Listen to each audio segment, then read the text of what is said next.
All right. Hi, everyone. Happy Tuesday. And we very much appreciate everyone's time today and look forward to sharing our January 2025, can't believe it's already 2025, a webinar with you all on financial resilience and really looking at kind of how we can unlock AI and automation specific to your revenue cycle. As we know, everyone, AI is kind of really infiltrating everything we do, and that is we're no stranger here on the CR side, and we're interested to talk, or we're excited to talk to you about some of the industry trends, and then a little bit about kind of how CR thinks about things here as well. So let's go ahead and I'll do a quick intro of myself.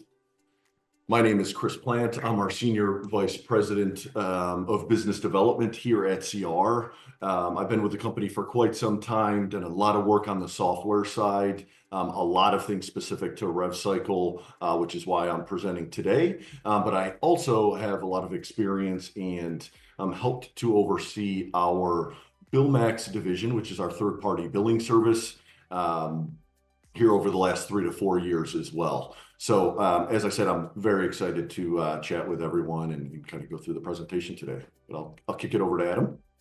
Awesome. Thanks everybody for coming. Happy to be here. My name is Adam Sellers. I'm part of the professional services team, serve as the billing SME. I'm kind of currently in transition. I'm moving over to product to be working directly with the AI team as kind of the implementation coordinator for our AI solutions. So welcome everyone, and looking forward to all the things that we're going to bring AI related in 2025 and onward. Awesome. Thank you very much, Adam.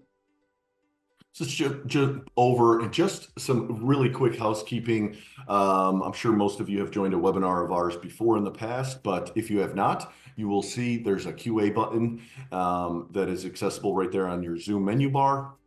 If you have any questions, comments, please feel free to type in there. We have almost 200 people on this webinar, so we can't just open it up and unmute everyone. We wish we could, but if you have a question, please feel free to type it in. Adam is there. We have some other folks, Sarah and Chelsea in the background that can answer questions as well. And then you will also have a survey at the end that, if you don't mind, takes all of a minute to fill out, but you will let us know if you have additional questions or you'd like to set up some meetings or just get additional information. And then finally, this this webinar is being recorded. So if you just allow us 2 to 3 business days, we'll get it all cleaned up and send that over to you. So if you have any colleagues that were not able to join today, you'll be able to share that along with them as well. So let's jump right in. And as far as our agenda for today, we're going to look at just some industry trends around rev cycle management, right? And talk a little bit about that. We will jump into AI as well as RPA, or robotic process automation, and what that looks like, and how we are seeing some of our clients and some of the industry starting to adapt some of those tools. We also will talk a little bit about some automation around dashboarding and reporting, which, as we know, is extremely important for all aspects of your business. But really, when it comes down to rev cycle and we're tracking every penny, it becomes even more important. And then finally, we'll just give you some ideas of, hey, where can we start? If I have no automation going on right now in my rev cycle department, where would be the first place to start? And really kind of what would that look like? So for starters, and I have shown this in a few other webinars, but this data continuously gets updated, and I, just find it extremely important, as we really dive into kind of what are the biggest challenges ahead of our customers, right? This is back from 2024, so we're waiting for the survey to come out with 2025. So I'm sure in one of our upcoming webinars, we'll be able to give you that data. But it's been pretty interesting to see, for my 15 plus years in the ABA industry, it has almost unanimously been staffing is the biggest challenge. And as we all know, staffing continues to be a huge challenge and probably will be ongoing. But what is really interesting, as it got looked back at in 2024, is that the reimbursement and payment items, issues, whatever you want to call it, is actually surpassed the staffing challenge when polling ABA business owners and management, right? And so with that being the case, we have heavily leaned into solutions on the CR side. But I think just in general, the industry, there's a lot of players and other vendors that are coming in and trying to help ABA businesses become more efficient, become leaner, doing less with more, right? As we know, these margins are pretty razor thin here in the ABA industry. And so wherever you can leverage technology to help from an overall kind of just financial health perspective, you would be kind of doing a disservice if you didn't at least research what some of those solutions are, right? And so that was actually an outside survey. That was not a CR survey. But what I'm about to show now, this is actually data directly from Central Reach customers, right? And so this just shows one metric as far as gross collection rates. But when you think about it, it's probably the most important metric. There's all kinds of things of, hey, how fast do you get paid, and a bunch of others. But when it comes down to it, you are providing a service. Your goal should be to collect 100% of those dollars, right? And if you are not collecting, upwards of that 100%, right, then you obviously have some room for growth, right? And so when we looked at the different segments within our CR customer base, right, we kind of did, I'll just for the sake of going through the slide, kind of small, medium, and large organizations. We looked at, okay, hey, what was the average gross collection rate across each of those segments? And you can see there you have the 87% on the larger, 91 on the medium, 89 on the small. That's kind of an average across the board, right? Then what we did was we looked at that top 10%. What does that top decile look like? And that's where we really jumped up to the 98, 99%, right? And really almost collecting all of the dollars that they are owed based on the services that you provided, right? And so when you look at your rev cycle department, if you are in that average, right, or if you're somewhere in between, or if you're below, certainly if you're below, right, you should be continuously looking at that that department and looking at the operations within it, the processes within it, and saying, hey, how can we bring this from 87 to 92, right? Or from 92 to 97? Because there are a good portion of our customer base that is doing that. So it is certainly possible. But as you look at doing that, right, our goal, obviously, as a software provider, is to help you not just continuously throw bodies at it, right? Because that does not necessarily always help the bottom, kind of your bottom line when it comes down to it. And your rev cycle department should be all about helping kind of your bottom line in funding the growth, helping you provide even better services, and so on, right? And so that's ultimately, what CR is here to help you do, but just some of the things that we plan to talk about here throughout this webinar. So we'll jump right in and with a poll, right? So we'll just take 30 seconds to answer this. And so the poll, does your RCM department use any type of automation tools right now? It's quick multiple choice. Okay, we got a bunch of answers coming in. A lot is around no, not at this time, which is certainly, and Adam, I'm sure you can, I know you talk to a lot of customers. That is not a surprising kind of result there. Not at all. All right. So yeah, as far as, the AI and RPA, we're looking at somewhere around 10 to 12% of you, and really about almost 90% do not have kind of any automation going on right now, which again, not surprising at all. It's pretty much what we see on a regular basis when we're talking to customers. But what I can share is, because I've been really close to our AI initiatives, especially around RevCycle, the customers that I have talked to are really excited about some of the things we're doing, as well as just some of the things that are out there in the market to help. And our goal of this webinar is really just to kind of open everyone's eyes, whether you're interested in a CR product or another vendor out there, is to do the research and figure out, hey, is this something that we might be able to implement within our RevCycle department to help us get more efficient, right? And so we'll jump into, right? And so as I just mentioned, right, this kind of the scaling, right? You may have gotten to where you're at today, doing it with mainly staff members doing all of the work. But as you continue to look to scale, right, this is really where it's going to be important to lean on technology, right? And so there at the top left, you can see we kind of have that traditional software, right? Where it's,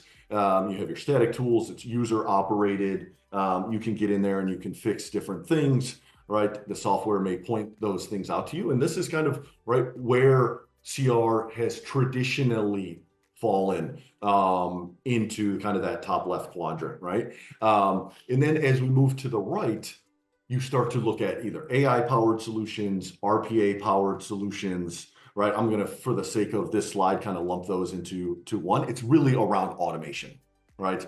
And you'll start to hear this concept around agents, right? If any of you are Salesforce users out there, right, they have the agent force that is kind of flooding the market. But ultimately, agents are at a high level, right,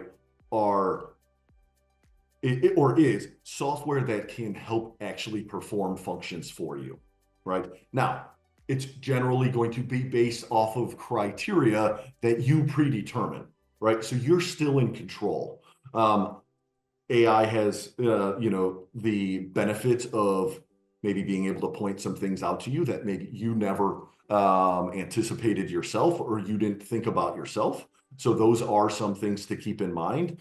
RPA is generally going to be kind of if-then type statements and running through an exact process, which has a lot of benefits, right? And then obviously down at the bottom, it even then brings different types of agents into the equation, right? Where you have agents that are task agents. Hey, we identified this, you go, the agent goes and performs the task. Coordinated agents, right, where they're actually helping to orchestrate some of these workflows for you, right, and get you more and more efficient as time goes on. What is really nice as we start to look at AI is we can actually start to learn things as we go, right? These models can take past scenarios and data into consideration and start to point out things to you that you may not have considered, right? And then you have the user agents, which really encompass, everything, right? That can be your staff, but it's also then how the agents interact with your staff, right? On the CR side, we have kind of the philosophy of keeping humans in the loop, right? We really do not want to be just doing things on your behalf without your knowledge of them. So it is always going to be where we identify something and say, hey, give us the go ahead to go in and do these 50 tasks, right? And then we can automate that process. Or if you have predetermined things that you've already said, hey, we're giving you the go ahead, just go do these as you find them. Well, we're at least going to report back to you and say, hey, here's the 50 tasks that we completed. Here's the results of each of those tasks, right? So that you can do two things. One, full transparency, and you know exactly what was done, just like if it was a staff member of yours. But two, so that you can adapt and say, okay, hey, yes, you did these 50 tasks based on what I had told you to do. Well, now would those 50 tasks come back for the next week? Well, I want to adjust and slightly do, X, Y, or Z slightly different to make things even more efficient or correct anything that may have resulted from the tasks that were completed, right?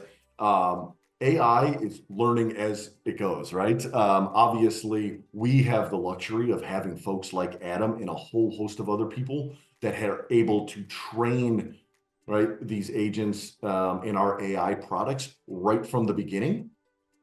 But these tools are getting better and better, like every day. If you monitor any of these, the things that are happening in the news, it is only going to get better and better. And so, what is nice is when you're adapting or adopting some of these products, you are going to have some of this kind of growth in these products built in based on just the overall growth and advancements of AI, right?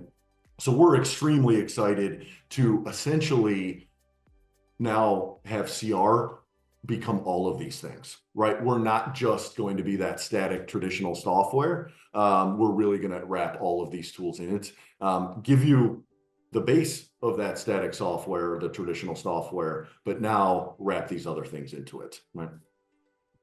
Hey, and that being said, like the big thing, I think, well, Chris says wrap it all in, like it's in CR. You don't leave the system. Some systems that do these currently from CR, they do it from outside. So you might take a bunch of data outside the system, pass it over to another system, and then they do a review there. Well, what you lose there is you lose that ability to see it all side by side, see it all go hand in hand together. You also lose time. So if you have to pull data out, pass it over to another system, upload it to another system, get results back from that system, and bring those results back, and then do comparative analysis, that takes time. And so a lot of things that we're doing are not things that nobody has done before, but we're doing them all internally. So the speed with which we do them and then the way we present the results in an audit fashion right now, and then moving forward, we're going to get even better and better at what we do with those results. It's all in the system. And Chris emphasized that many times, but I just want to kind of take that and throw it in there again, because it really is a big deal to have none of the data leave. Absolutely. And we will, right as we close up, we're going to talk about, hey, where do I start, right? 90% of the folks on this webinar have no automation currently within their rev cycle department. So where do you start?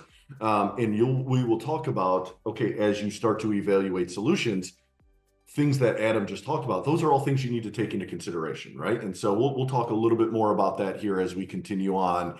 But as we look at kind of some of the main tools here, right? If you are going to start looking at, hey, how can we upgrade this department, make it more efficient, lean on technology?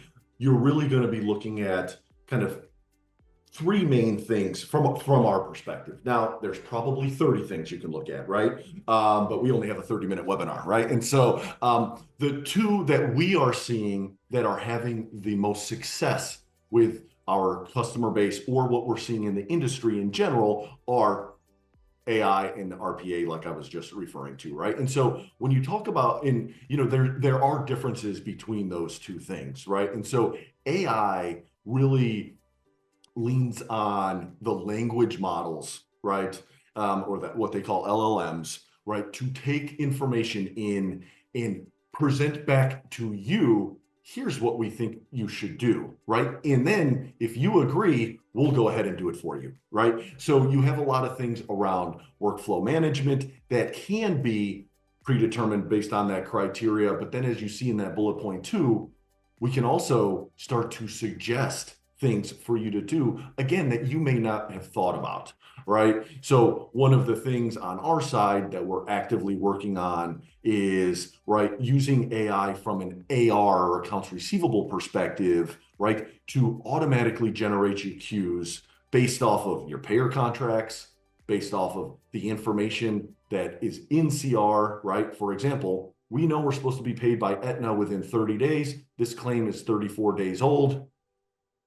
Let's present that to you in a queue because this is something maybe that is a high priority for you to work on, right? Or, hey, this claim is coming up on timely filing, right? All of those different types of things, we will be able to present to you in different views in modules, right? And that will all be us using AI to analyze all of that data, right?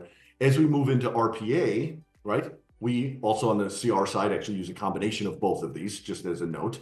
But what RPA does is really, really good at doing specific task completion, right? So you actually map out a specific workflow, and it can, for the most part, mirror what that workflow is, right? So if a human is coming through and clicking a bunch of buttons to get a claim out the door, well, RPA in theory can map that out, right? And those buttons can all be pressed automatically for you, right? And so the other nice thing about RPA is it does not necessarily require a full, not that AI does per se, but it does not require this full overhaul of your workflows, right? It can really fit into a lot of what you're doing today and take some of those minute tasks, those really repetitive tasks that are happening every day or every week, and you can start to automate that process, right? So you, in theory, can have a bot that could come in and support your rev cycle department doing some of the work that is extremely repetitive, that may be prone to human error because it's so repetitive, right? And again, just now taking some of those workflows and automating them, right? So we're seeing a lot of our customers having success with one or the other of these options, or what we're really seeing is a combination of the two, right? Where you really start to kind of get the benefits of both of these types of solutions. Right.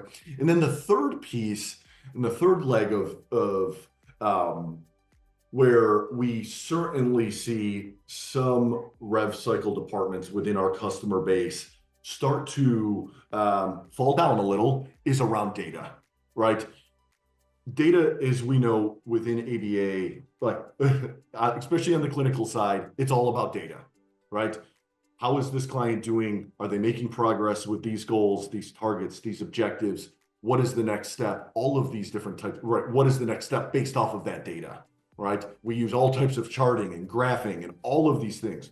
Well, the same should be said of your rev cycle department, right? So whether that is using a tool like CR's Insights, our advanced business intelligence tool, or linking up a tool like a Power BI or a Tableau or a Domo to our data warehouse, whatever it is, right?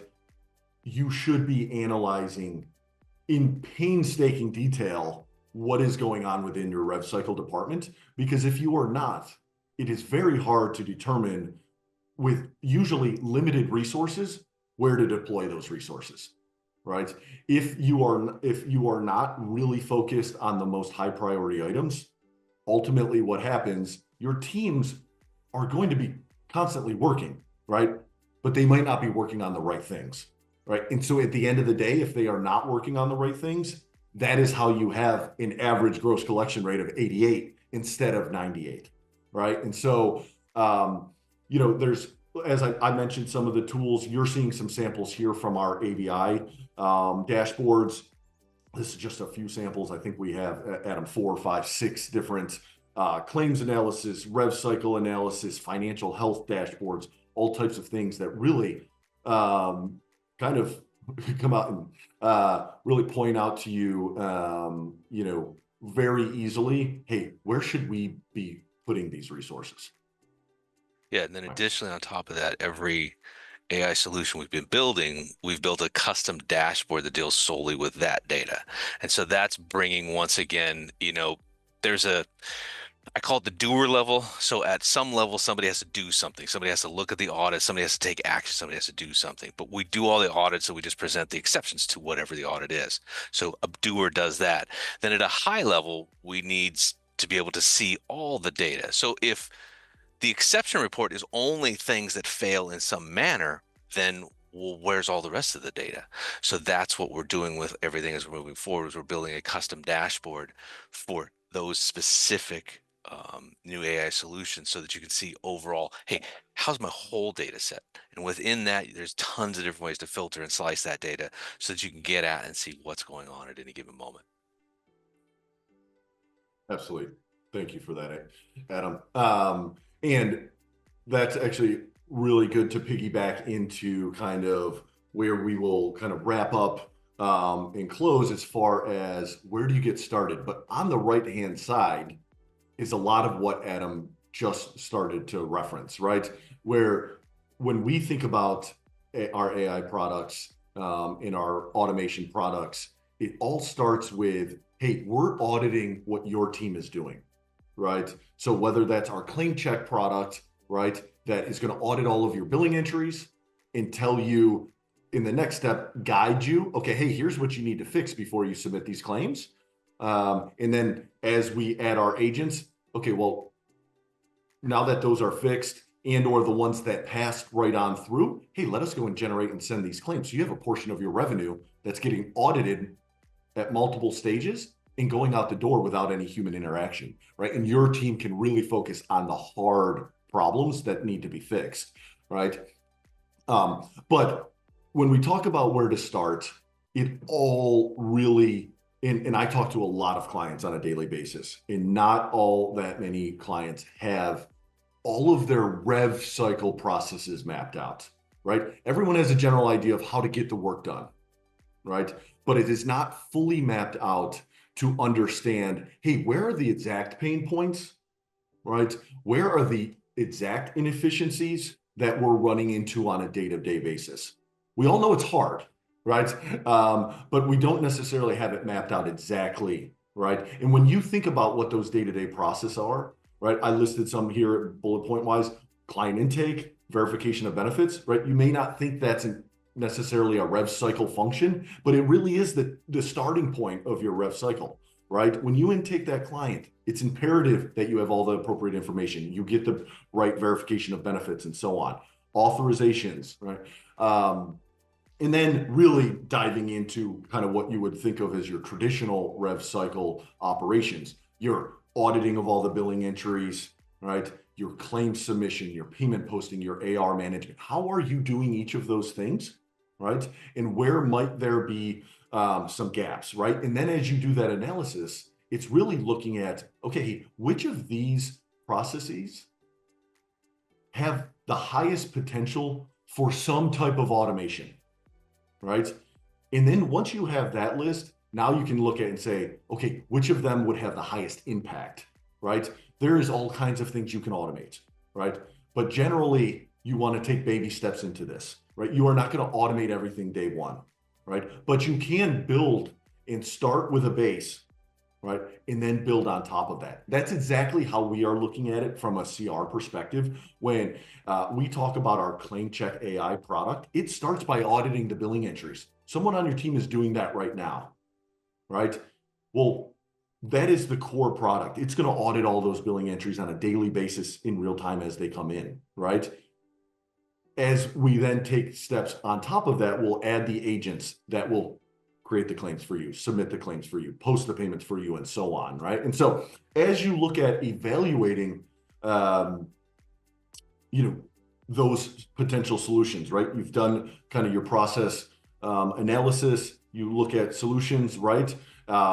It's really a matter of which of those products are going to have the most bang for the buck for you, right? Which may be easy to implement, which might be a little bit more challenging to implement. And then looking at some of the different things that Adam talked about, right? If it is an outside vendor, okay, how is that going to interact with my different software, right? And this goes for anything outside. Well, it doesn't have to be CR and rev cycle. This could be your, ADP, right? And your staff intake or applicant tracking software, right? Like there's all different, this kind of generalized process here is not necessarily just specific to rev cycle, but it is really looking at, hey, how do all of these tools interact with the current tools I have, and right, and where can I start to begin this process? It is not going to happen overnight. We have seen that on the BuildMax side. It is not an overnight process, but we are seeing a lot of benefits with the tools that we have started to implement around automation. Our clients have also seen that. But if you talk to any of them, the 10% on here that have automation, it didn't happen overnight, right? You really need to assess, what is going to be best for your organization. Obviously, we have what we feel are some really great products within CR. We have a preferred partner network, and then there's outside vendors. This webinar is not meant to push you specifically to our products at all. This was to kind of open your eyes to what is where the industry is moving. honestly, ABA is a little behind the rest of healthcare. Hospitals, doctors' offices, a lot of them have automation, maybe not AI, right? AI is new for everyone, but there has been a lot of automation, within a lot of those other softwares, and within those other practices to date, right? And so this is us, everybody doing a little bit of catch up on the ABA side, but it is much needed, and we're excited to partner with you, whether it's with one of our products or linking it in with one of our current products that you're already using. So we're excited about that. I'll pause. I know we're coming up on, actually, we're a little over time. So my apologies there. It looks like most of the folks have been able to stay on, so we appreciate that. Questions, hopefully, I think I was able to answer. Adam, did you have anything before we Yeah, close real out? quick, there was somebody asking about the dashboard. So the dashboards are available if you have the AI product. We give you that dashboard for free, regardless of whether or not you're using Advanced BI. That Just want is to throw that that in is there. correct. Yeah. Yep. Yep. And then, so just some final things to wrap up. As I mentioned, we are going to have a very brief survey right after this. So if you don't mind hanging on, as soon as we end the meeting, that will be a pop-up. If you could fill that out, it really helps us for our upcoming webinars. We are in our February webinar that you'll be receiving a notification on. We will dive into some of the more specific CR products and show you a little bit, so you don't necessarily have to schedule individual demos and those types of things. If you want to come and be able to learn a little bit about exactly what CR is doing, that's what we're going to be jumping into in our next webinar. But we really appreciate everyone's time. We know everyone is extremely busy out there. Hopefully your year is off to a good start, and we look forward to talking to everyone soon. Thank you very much. Thanks, everybody. Bye-bye.